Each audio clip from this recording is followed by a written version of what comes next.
Hi, really glad to be here today with Bookies. I'm Kristen Lindsay Hager. I write middle grade, young adult, and new adult fiction. And I'm going to be spending the next 40 minutes or so with you guys. Here's a couple of my books. I wrote the Landry's True Color series. There's 3 books in the series. And this book, the ebook version of this, is actually on sale for 99 cents. And I'm going to be reading from book 3 of the series today. And then I also write the Star series, which is, that's younger YA, the Landry's True Color series. And I write the Star series, which is YA, about a 16-year-old, and it's romance. So those 2 books, and actually those 2 in ebook form, are 99 cents this week too.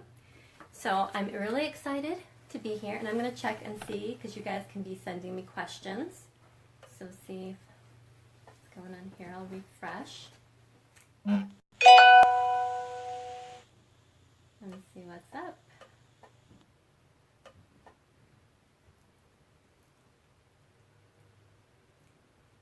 And oh, there's somebody here. Hello.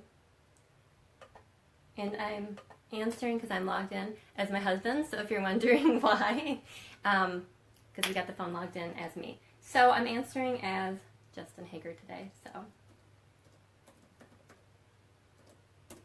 Today is also the day of my book reveal for my new YA novel, and it's my first time showing the cover here, so I'm really excited. This is from Clean Reads, and this will be out March 21st.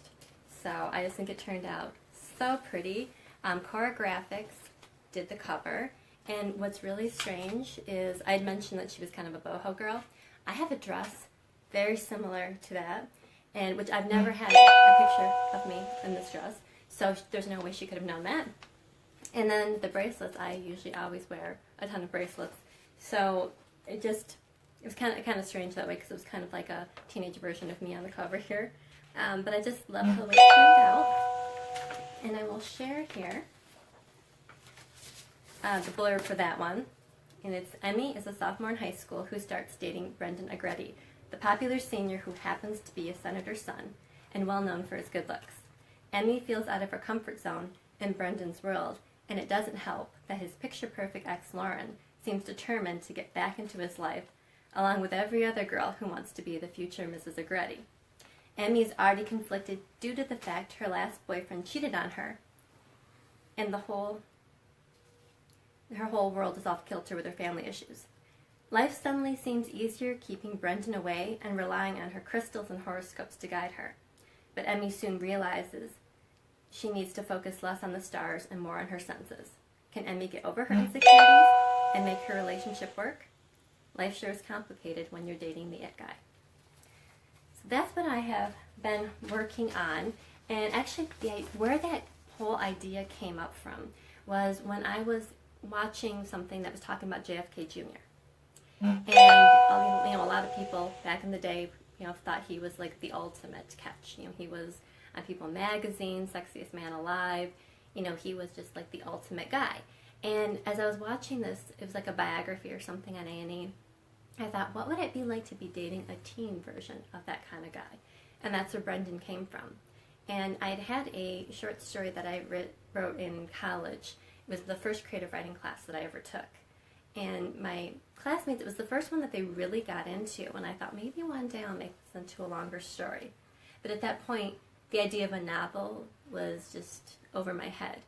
And so down the road, when I decided to come back to it, when I was taking in grad school, a children's writing class, actually it was a children's literature class, the professor said to me, most of the people in this class are going to be teaching literature, and you wanted to approach this class as a writer. So for your final project, instead of going to MSU and presenting for the education department, why don't you write part of a book and turn that in? And so I decided to make at that point that story longer. And that's where Dating the It Guy came out with. And it was originally called something different. So some people from my class might remember that story. So it's kind of weird because you never know what could become a longer story. And so I've had a lot of reaction because as I go on Instagram, I kind of post pictures of what I'm working on, what I'm into. So if you follow me on Instagram, which I'll put a link to, you can, actually I can do that now I'm talking.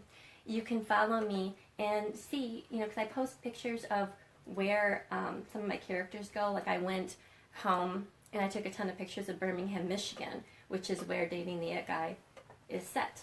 And the Star series is set in Michigan, in a beach town called Grand Haven, and Saugatuck is also in there too. So if you are interested in seeing where Hadley and her friends hang out, you can see some of the pictures on my website, which I will also link up here. And you can also see where Landry, because Landry is from Grand Rapids, and you can also see where she's from. So, and I even have where I'll post on Instagram what Landry's house looks like, which actually I will share with you was the first house my grandma bought. So, and I thought that would be a nice little tribute to Grandma. She was very proud to be able to buy the house herself as a woman in that time when really women were buying houses by themselves. So I thought that was a nice little tribute to her. So we've got some other people on here.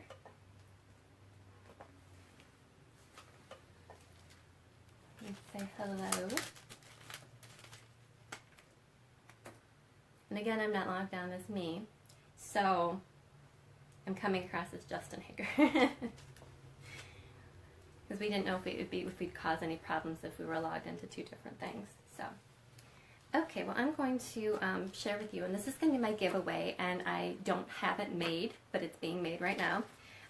My giveaway is going to be a journal of Landry and Like with the cover, and they always turn out really cute. And so this is what the cover of the book looks like on the cover of the journal, and the journal is about this size. So if you want to enter, anybody who asks a question is automatically entered, and just make sure to check your email, your messages on there, and sometimes it goes to the other messages if we're not friends, but you can add me as a friend, and you'll find out if you win.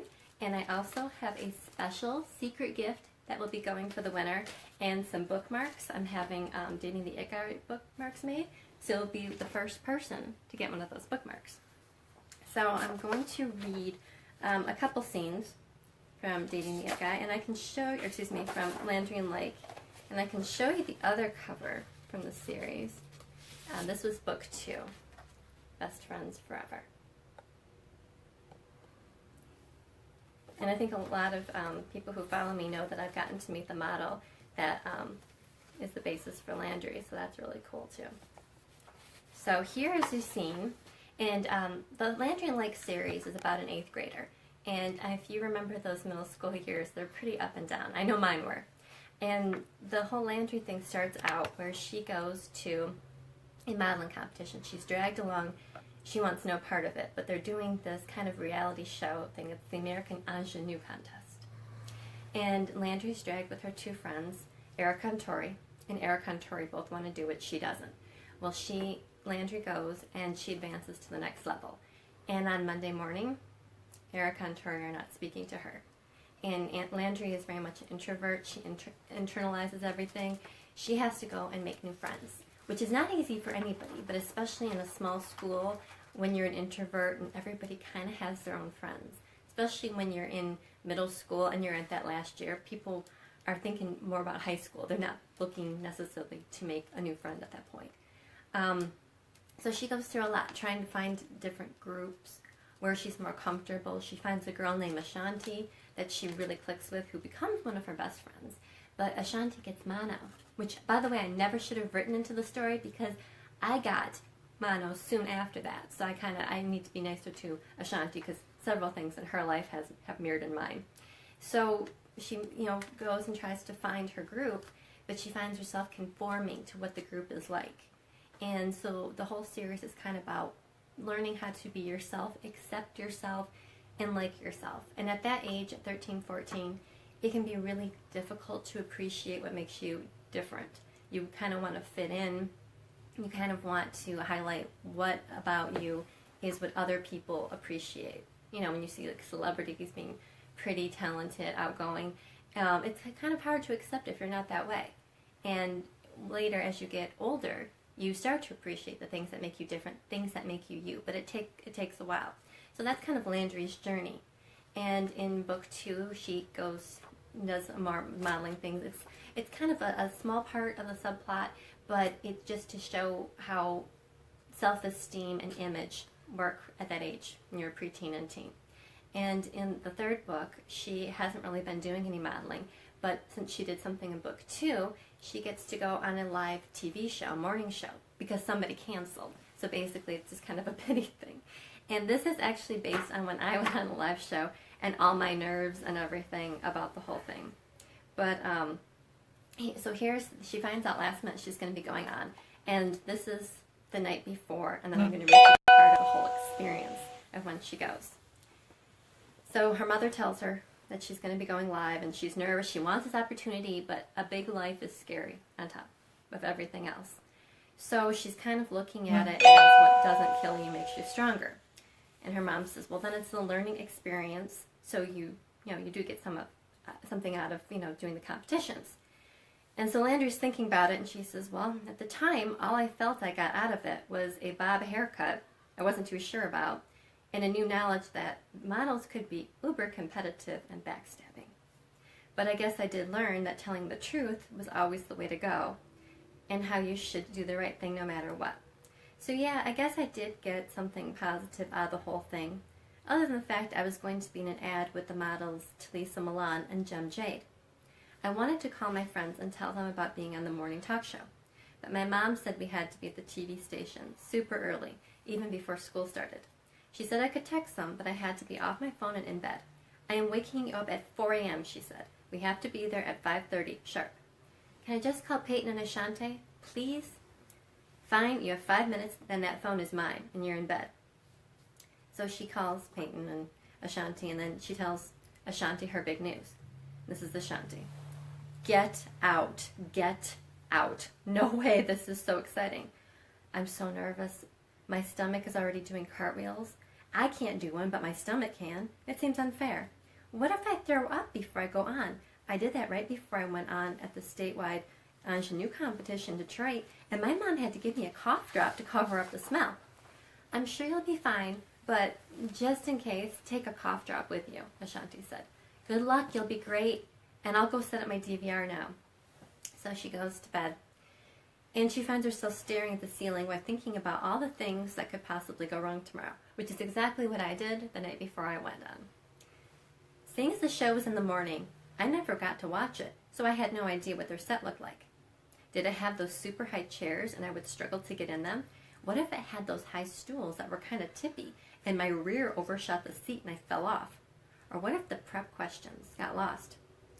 And the interviewer asked me random things like my feelings on nuclear war or about some foreign political leader I had never heard of before, and I looked stupid. Why did I say I would do this? I tried to get comfortable, and it felt like I had just dozed off when I felt my mom shaking my shoulder. Rise and shine, TV star, she said. But how? I just fell asleep, I said, rubbing my eyes. I had gotten all gross and sweaty overnight. Oh, my nightgown is drenched. I am so disgusting. I was sweating so bad in my sleep. Just nerves, Mom said. But you have time to shower, so no worries. Now, what do you want for breakfast? And that is so my mother. She would be uber calm and annoying and sing-songy when I was like having a nervous breakdown. Mom, with my past history, do you think eating before this thing is a good idea? My nervous stomach was a thing of legends, and I didn't want a chance either throwing up or having a bout of diarrhea on live TV. Maybe something bland so you don't upset your tummy. Mom, I'm 14. We can say stomach now? I don't know. It might come back up or go, I don't know, the other way. Stress and my stomach are not friends. I'll make some plain white rice. That usually sits well. And if it doesn't seem appetizing, I can put it in a plastic travel container so you can eat it when you're done with the interview. Now go get ready. So now they're at the studio, and she had not taken even one bite of the rice. I wanted to try the rice, but my stomach was in clog-dancing butterfly mode.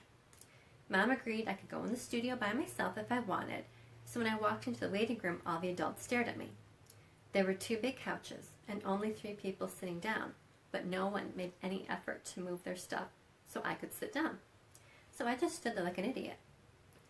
The production assistant, Jalen, came in and told us what order we'd be going on. And I figured that gave me just enough time to fix my hair, get prepared, and quite possibly throw up from stress the way my stomach was churning. No, I was not going to throw up there. There would be no nervous puking today. I was going to focus on positive things and ignore the fact that my stomach once again had those psychotic clog dancing butterflies, and this time they brought friends who were wearing football cleats. A singer named Melvin Bowers walked into the green room ahead of me. "No, no, this will not do," he said. "I'm sorry, sir, what seems to be the problem?" Jalen asked. "There's no separate dressing room for me," he said. "Oh, well, there's a restroom right here if you need to change." Melvin sighed. "Fine, I guess we're slumming it today. Get me a water." "Well, there might be some in the fridge," Jalen said, and then he motioned to me where I should stand to do my bumper commercial, where I waved in between the show and the next commercial. "Excuse me, there's no water in here," Melvin said. Jalen raised his eyebrow at me as he explained the fridge wasn't always stocked. Melvin raised an eyebrow as if he expected Jalen to run across the street and get him some water, but Jalen walked out of the room to prep the next guest. "What am I supposed to do now?" Melvin asked his assistant. "I thought I packed some." "Well, obviously you didn't." "There are paper cups on the vanity," I said. "You could drink water from the sink." Melvin did not even look in my direction as he said, "I haven't had tap water in 17 years. The next guest came into the room then. I recognized her from being on a singing reality show. I couldn't remember her name, but she had stood out because of her super red hair and tan skin. Up close, her hair was the color of fruit punch, and her skin was slightly orangey. She gave a big smile, and her hot pink lips revealed blindingly white teeth. She reminded me of one of my old Barbie dolls. "Hi, y'all, I'm Cammy Ray," she said. "And I am your biggest fan," Melvin said, folding his hands across his heart. "I have been rooting for you your entire career." "Oh, wow, honest? Thank you. That's so nice to... I cannot wait to see you win the competition. When does the final round air?" he asked. Now, I didn't even watch the talent program she was on, but even I knew the show had ended well over a month ago, and she hadn't won. Some country singer from Texas had. So it seemed odd that Melvin, Cammy Ray's biggest fan, didn't know about the hugest event in her life. "Oh, well, it already aired." "And how did you do?" Melvin asked as he and his assistant leaned forward, all eager. "Well, I got a lot of support from the fans, but I came in 4th place. Melvin and his assistant's faces fell. "Well, we were cheering for you all the way." I wanted to say, "How were you cheering for her if you didn't even know the competition was over and done?" But I just sat there. Cammy Ray's face reddened, all embarrassed. I had seen a clip of her singing on the local news. "You were amazing when you sang that movie theme song," I said to her. "Well, thank you.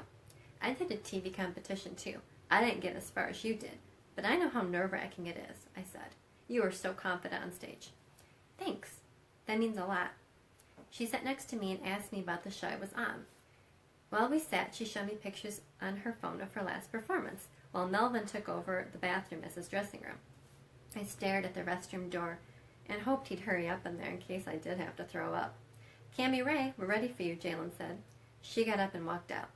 Jalen poked his head in the room and saw Melvin and his assistant were in the bathroom getting into his stage costume. "Didn't you think he was already in costume?" Jalen said to me quietly. "I mean, he wears orange leather pants just to arrive someplace." "Yeah, I thought that was a costume too." "I overheard you suggest you drink tap water." I was dying. I started to laugh, but then the bathroom door opened. Jalen winked at me as he walked out. Melvin and his assistant went on next, and I went to check my makeup in the mirror. Even though I had put on mattifying lotion, oil control foundation, tons of powder, my stupid oily skin was shining away like a mirror in the sun. Seriously, how did one person produce so much nasty oil? I was disgusting. Taking a tissue, I blotted my forehead and nose and pulled out my Lil Rose compact in my purse and started to cover up the sheen.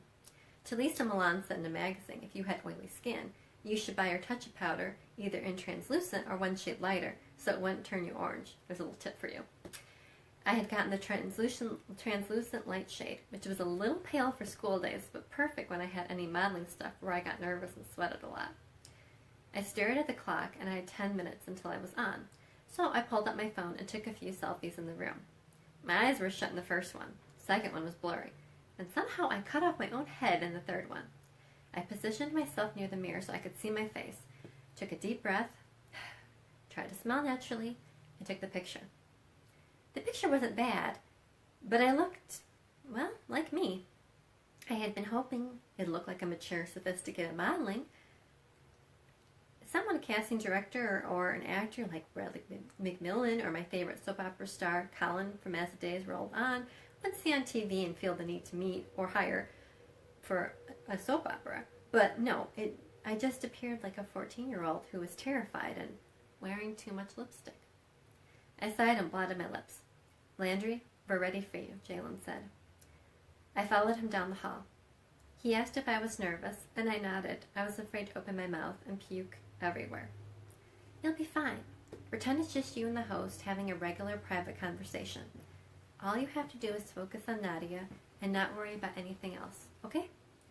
"Yeah, except for the fact about 1,000,000 other people be watching too. Well, maybe not 1,000,000, but all the people who ate breakfast around this time in Grand Rapids anyway. That and somehow my older relatives in Chicago were going to be watching, and my mother had told me that even though they couldn't download anything to save their lives, they now knew how to live stream a talk show in Michigan. Just my luck, they would get technologically advanced in time to witness my humiliation." Jalen walked me onto the set, which was way smaller than I imagined. I sat down next to the host, Nadia, who was reading some cards. "Okay," she said, holding out her hand. "It's nice to meet you. All right, American ingenue. Ingenue." She shrugged. "I'm sorry, I've been struggling with that word all day. Okay, we're ready now." The director counted us down, and all of a sudden Nadia sat up straight like her spine was on fire. "Welcome back. Today we have local model Landry Albright with us. She was a contestant on the American," she paused, ingenue contest. Somehow seeing Nadia get thrown by how to pronounce the name of the show made me relax. "Now tell us, Landry, how did you get chosen for the show?" "I tried out a few months ago when they had auditions at the Perry Mall, and then I got called back a few times. I didn't make it to the final round, but then they called me back for the wild card round." "Well, how exciting! What was it like to get a second chance at the competition?" My mind went blank. I knew I wasn't supposed to talk about what happened with the sabotage backstage. So I said it was an amazing opportunity. I met a lot of great people, and I got a new hairstyle. The crew laughed, which I was not expecting, and I felt kind of stupid. Did I sound like a little kid talking about my hair? "Well, it looks lovely," Nadia said with her white teeth gleaming. "Is modeling what you want to do after you graduate?" "Well, after high school I plan to go to college, but I'd like to keep modeling too. Maybe even try acting." Great. What do you want to major in when you get to college?" Oh, with the hot lights beating down on me, I couldn't even think of what people did major in, other than what my own parents did, and I couldn't say med school like my dad because nobody would ever believe me. So I said business, like my mom. She's my role model. And I said that to get extra brownie points with my mother. "Oh, that's so great. So you hope to follow in your mother's footsteps?" And then she thinks to herself, no, boring. But what she says is, "Well, my favorite ingenue model, Talisa Milan, studies business so she can learn to read her own contracts. And I admire her, so I'd like to be able to do that too." "Talisa is quite the pioneering model, isn't she?" Nadia said. "Well, thank you so much for coming on today, and we wish you the best of luck." "And we're clear," a voice boomed out. Nadia nodded to me. "Good job." I got up, walked off the set, and realized I had no clue where to go next. Jalen walked me back to the green room and told me I did awesome. Then he said, "Well, I'll go get your mom from the set." "From the what?" Then I saw her, my mother, walking from the direction of the set. "Hi, hon, you did so well." "You weren't. You didn't." "Well, they were unsure about you being alone, the fact you are a minor, so they let me come and be on set, but I had to be on camera so I wouldn't make you nervous." Oh, my mommy had to be on set. How embarrassing. "Now, before you get all upset, just remember that model, Melania Parkington, his mother goes with her and shoots all the time. That's because her mother is her manager." "Hey, there's an idea." "Oh, I'm kidding. Come on, let's get you breakfast and take you back to school." "Can we go to a restaurant?" "No time. Your school only allowed you an hour and a half as a favor, so we only have a half hour left. I can get you a fast food breakfast sandwich that you can eat in the car and then change." How glamorous. I'm sure Talisa ate breakfast burritos and changed into navy blue school pants in the back of her mommy's car too. Why was my life so lame? I mean, I was just on TV. Shouldn't I at least get like a pretty salad and some water in a fancy glass with a slice of lemon in it? Not a paper cup of orange juice with a clown on the front? "You did so well today. I was proud," Mom said. "Did you catch the role model part?" I asked. Yes, you're a convincing little liar, she said, laughing. You might have a career in acting after all. I made a face. Oh, what? Come on, I'm your mother. I could tell that business school thing just popped into your head. You added that last part to sell it. Well, the part about me thinking it was cool Talisa was majoring in business was true. Yeah, but you hate math with a passion, so I can't see you pursuing it. Trust me, if I thought there was a chance, I'd be the first one doing cartwheels. Okay, fine.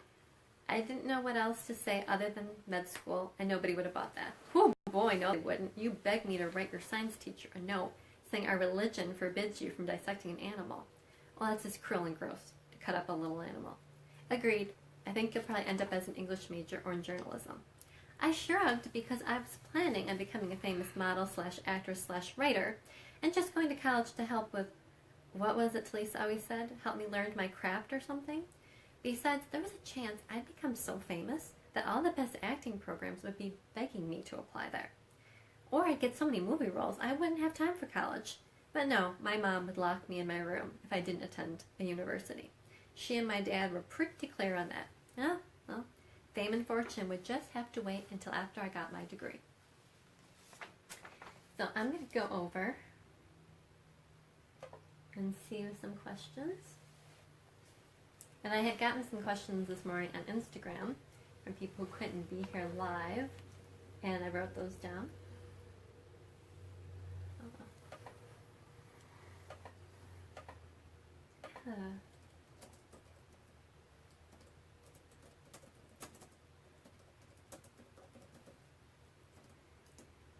And I'm glad to hear, Angie, that Jess loves her journal with the cover. I'll have to get her one for dating the it guy. And Alana liked the thing about my grandma. Yeah, that was a very big deal. In that time, I remember when my grandma passed away, we got this note in the mail from a cousin who couldn't come to the funeral. And she said when she was growing up, she thought that you could only be a teacher or a nurse or mommy. And my grandma had gone into business. My grandma's name was Ione. And she had gone into business, and she was working on the admin side of a department store in Grand Rapids. And she was the first woman to ever hold that position. And it was a really big deal. And, at the time, my sister and I hearing about it, a lot of women were doing that kind of thing. So it didn't stand out for us, but it did to my dad's cousin. And she wrote this whole thing about how my grandma Ione had been such an inspiration for her to be able to do something like that. And so in high school, when they were saying, do you know what you're going to do? And she said, well, I want to go to college. I want to continue on with school, and I want to go into business. And they kind of didn't really talk her out of it, but kind of were talking my dad's cousin out of it. And she says, no, it can be done. Someone has done that in my family.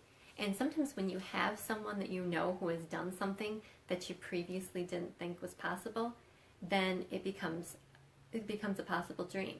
And to hear that was really inspiring. Because, like I said, nowadays that's, a lot more common. And so when my sister was getting ready to apply for business school, she had to write an essay, and she was trying to figure out what to write about. And my mom was sitting at dinner one day, and she says, you need to use that letter about how your grandma inspired somebody and how now it's inspiring you to want to go into business and stuff. And that's ended up being the essay that got my sister into business school, because they really liked the fact that my grandma also would take in some of the girls in the neighborhood. Like, they didn't have take your daughter to work day back then, but she would sometimes bring them into the office so they could see something different. Because when you're growing up, you're kind of in a bubble. Your experience is only as big as your parents kind of allow it to be. So if there aren't people, like growing up, I didn't know any writers, so it kind of seemed like a pipe dream. But as I got older and would go to these conferences and get to know people, it became more real. Somebody had done it. There was a glass ceiling that had been shattered, and that, someone I knew had done it, instead of just me reading books. And I would read the back of the book about the author and try to figure out what their life was like. What did they do to get there? So that was part of the reason I wanted to have that be Landry's house. And Landry's mother ended up moving. They originally lived in Chicago. At the beginning of the book series, they're already in Grand Rapids, though. And it's because Landry's mother gets this job opportunity in Grand Rapids. And her parents are married. Her dad's a doctor in Chicago. And they decide that the mother's going to take the job, because usually it's the father that, they move for. She's going to take the job, and the father will start looking for something in Michigan.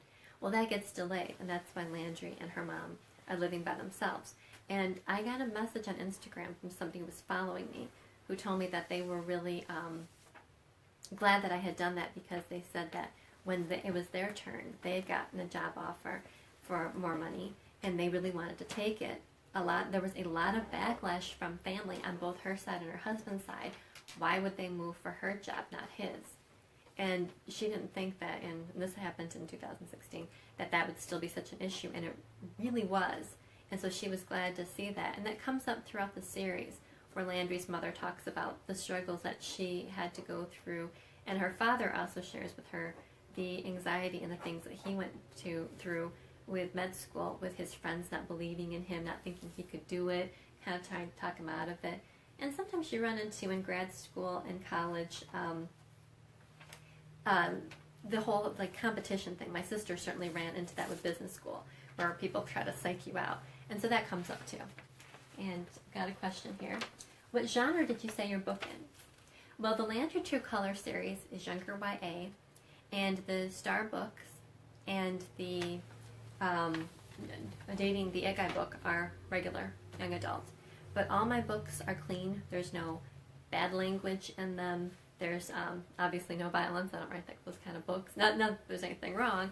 I just tend to write more of the personal experience that you go through in middle school and high school. So I've had people from 4th grade up read them. It's like I said, Landry is 13 in the first book, turns 14, and she's 14 through the series. And Hadley is 15, turns 16, and in the new book, Emmy is 16 years old. So let's see here. Oh, we've got some more questions. Hello. Well, here's a comment. That is sad. Women are not equal even in today's age. Thank you for saying that, Jess.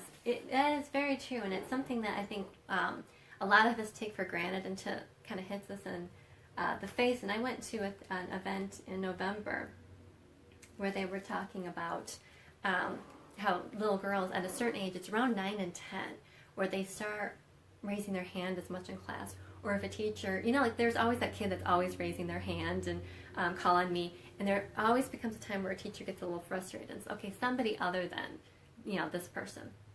And then they start to shut down. Because that's right when, you start viewing yourself differently.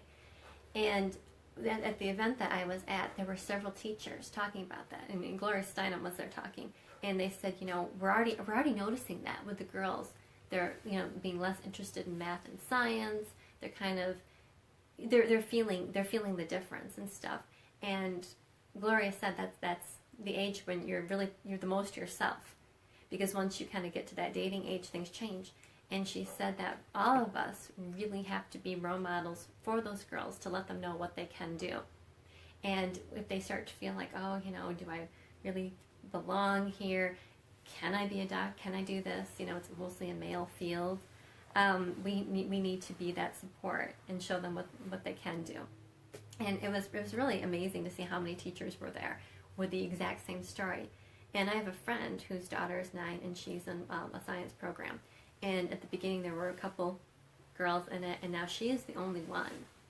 And there's a lot of stuff like that. And I recently went to an event where this woman told me that she said I was very bright in school, but that was not the school I went to. That was not exactly acceptable, And she said nowadays, people talk about book nerd and geek, and it's kind of a badge of honor. It's not the way it was even when I was growing up. I didn't even really share that much that I liked to read when I was in high school. That's not something I talked about. Middle school, yeah, but in high school, you didn't want to be seen as a bookworm. Now it's, you hashtag it on Instagram. So I think that we really do need to recognize that there are times when girls get into that. And it does depend on your environment. Sometimes you're in a situation where that's cool, that's acceptable, but there are times where girls are going to feel a little bit strange about that. And the girl who I was talking to, she was 18, and she said that, she would get comments and stuff, and people would trip her in the hallway and stuff like that. And she said, basically, I spent the last 2 years of high school pretending to be stupid. She says, in class, I would never raise my hand. if they called on me, I would sometimes give the wrong answers, so they'd stop calling on me. And I did my homework and handed stuff in, but she said there were a couple of times that I even handed stuff in late, so I didn't get that reputation. And that's sad because, like I said, she's only 18 years old, so some of that still is going on. Okay, we've got another question here. I'm just refreshing the page.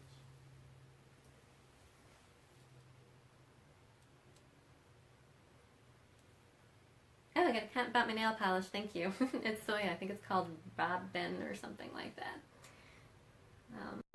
Oh, thank you. It's like about Grandma.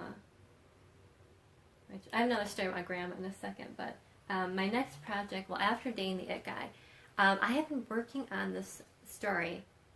It came from a reader that was reading my Star series. And she was talking about how Hadley's got this big crush on this singer, Jack Broger. And she gets to, in the first book, she runs into him, and in this resort town, and she's just panicking, and it's just like the greatest moment of her life because he kind of slightly nods at her. And so someone said, wouldn't it be really cool to have, you know, something happen with her and Jack? Well, Hadley's too young for that. She's only 16. So I thought, but I could have an older character that had something happen. So that is my new thing that I'm working on right now. It's a YA book.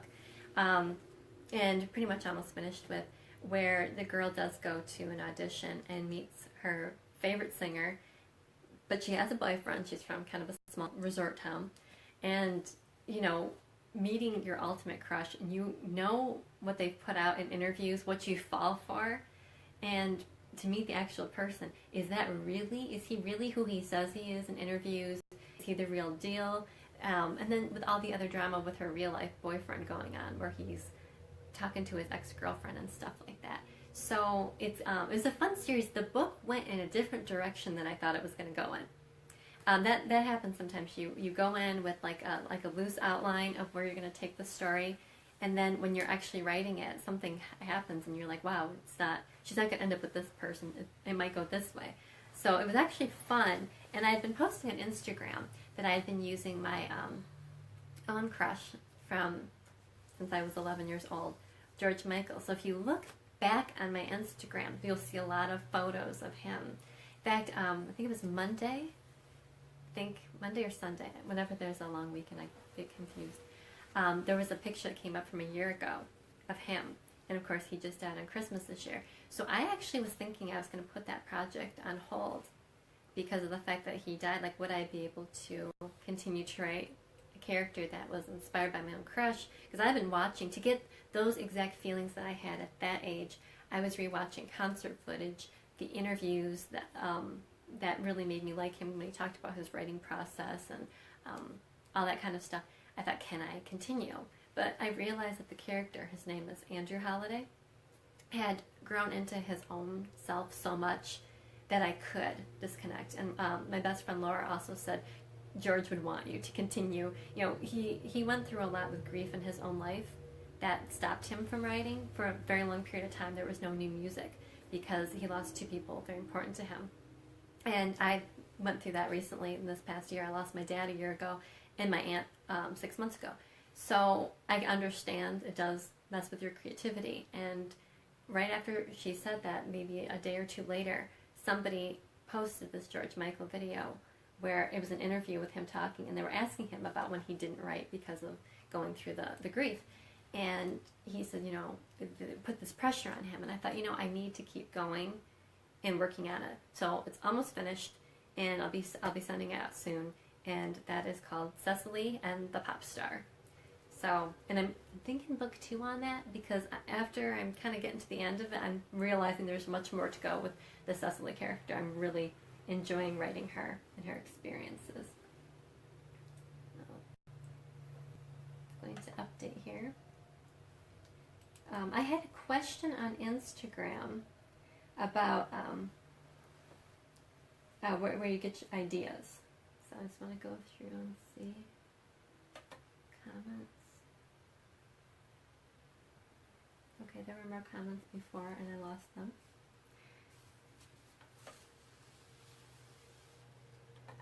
That's where you get ideas. Really from everywhere, what's going on in the news. Sometimes I'll pick up a celebrity tabloid just to kind of get an idea of like what's going on, like with cheating, stuff like that.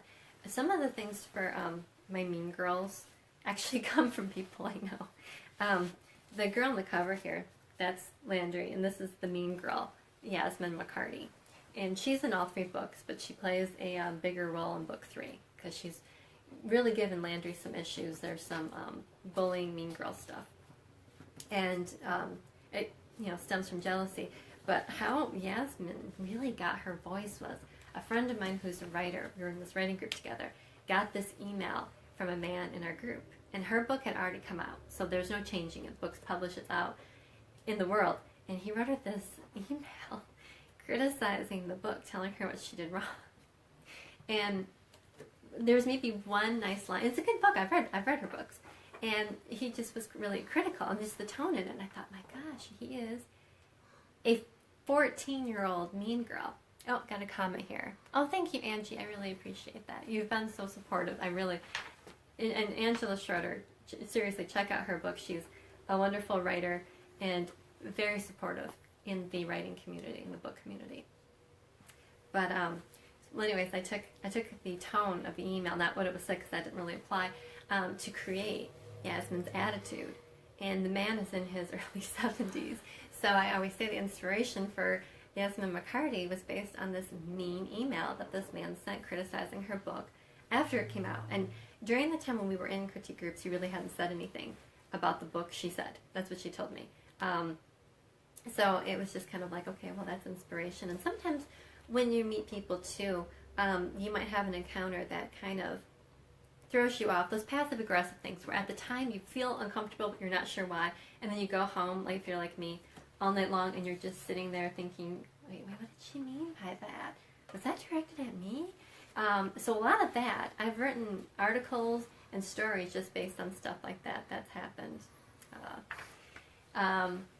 Because it's just, there was one time where I went to a work party with my husband, and there was this woman there, and I had never met her before, and just with every one of the women there, she just had an attitude, and I just kept thinking, I just met her, I haven't even spoken to her, and I ended up writing an article about it, and I got it published in online New York magazine and stuff, and I always wondered, I know I changed things enough that you don't see yourself in it, but I thought, wow, that whole evening, and then after that whole experience also is in my new adult book that I'm also working on now, which is a little bit older.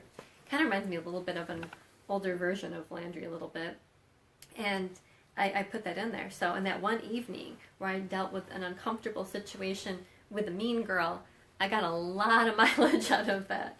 Got an article and a big scene for a book.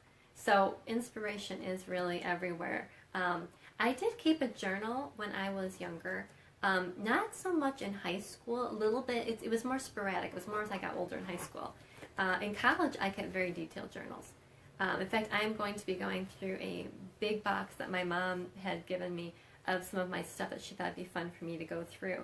And I actually found the journal that I was writing in when I started writing Dating the Yet Guy. So I'm going to go through that, and I might share some of that on my website. So if you're interested in seeing like what the process was as I was writing it, because I started, like I said, in college and grad school.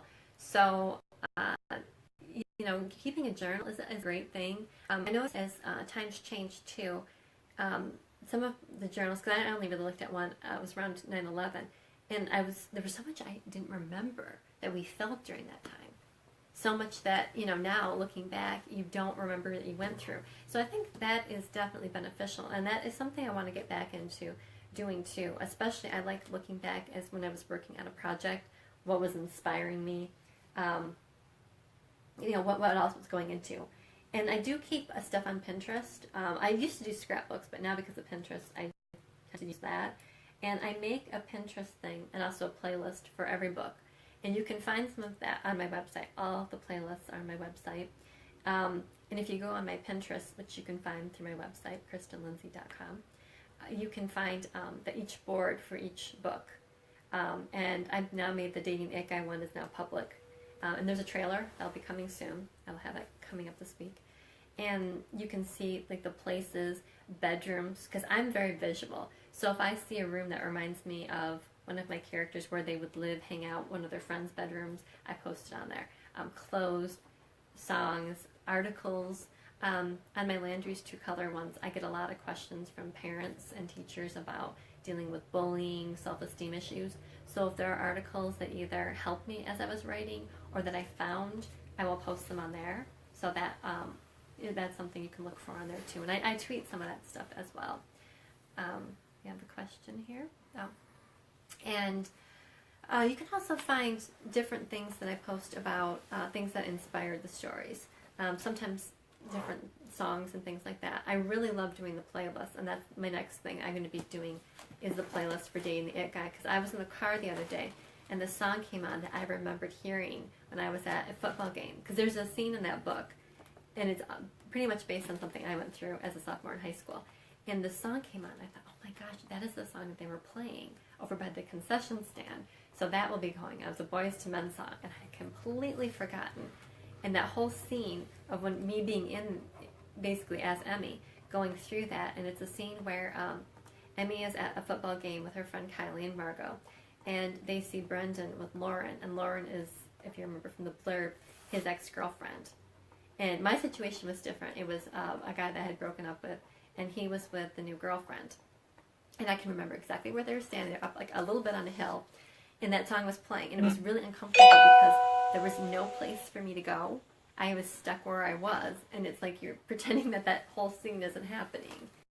And then later on, you know, like the scene, when you read the book, you'll see the scene where his friend comes and to talk to, find out how she's doing, and basically he's trying to feel it, see if she's still interested because he saw her paying attention.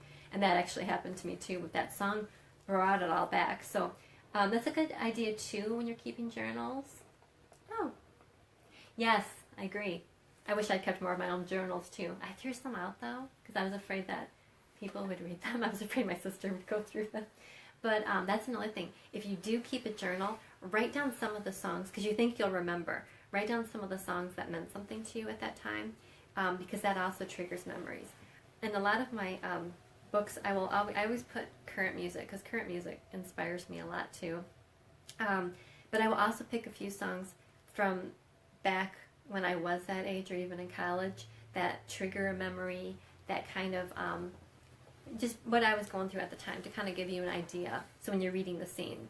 And that Mariah Carey's Can't Let Go ends up on almost every playlist because there is something about the yearning in her voice in that song. And I have driven people nuts because I'll put that song on repeat before I write. I don't play music as I write, I play it before. And I've driven people nuts because it's just on loop. But that is one of the songs that works for me. So, okay, so I am going to wrap up now. I am really glad you guys were able to join me today. And again, if you have questions, I will check in later as myself. So if there's more questions, feel free to leave them and I will come back and answer them. And again, the giveaway was for the notebook and the secret prize, and you'll be getting bookmarks and stuff, and some stickers. So make sure to leave a comment and you are entered. And thank you so much for being here today. I really enjoyed it. And leave comments, and you can follow me on my pages. Again, I left some of my links. So come follow me, and I'll follow you right back, and we can continue the conversation. So thank you very much.